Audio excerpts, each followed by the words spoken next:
आगामी विश्व प्रसिद्ध रथयात्रार सुपरिचालना और सुरक्षा व्यवस्था को दृष्टि रखी पुरी पुलिस और दैतापति निजोग सदस्य एक समन्वय बैठक आयोजित होता।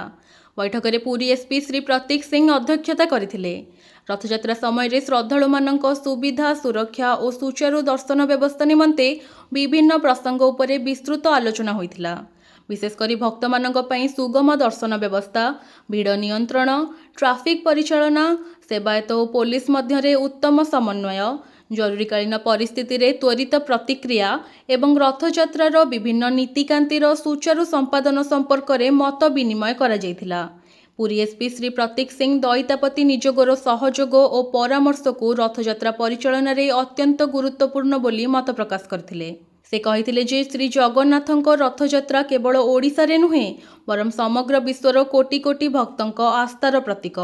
तेणु यही महापर्व को शांतिपूर्ण सुरक्षित एवं सुव्यवस्थित भावे संपन्न करने पई पुलिस प्रशासन सेवायत और विभिन्न निजोग मानक मध्य घनिष्ठ समन्वय अत्यावश्यक। बैठक में उपस्थित दैतापति निजोगर सदस्य माने मध्य रथयात्रार सुपरिचालना निमंते निज मतामत और परामर्श प्रदान करथिले। आगामी दिन में मध्य पुलिस प्रशासन और दैतापति निजोग मध्य नियमित समन्वय बैठक जारी रहिबो एवं समस्त आवश्यक पदक्षेप समय पूर्व ग्रहण कराजिबो बोली निष्पत्ति होइथिला। एही बैठक में कमांडेंट तपस दास, अतिरिक्त एसपी सुशील मिश्र, देवी प्रताप, सचिन पटेल, सौम्यरंजन मल्लिक, डीसीएसएस एमएसबी कौशिक नायक, दीपक गडनायक एवं पुरी पुलिस अन्यान्य वरिष्ठ अधिकारी उपस्थित थिले।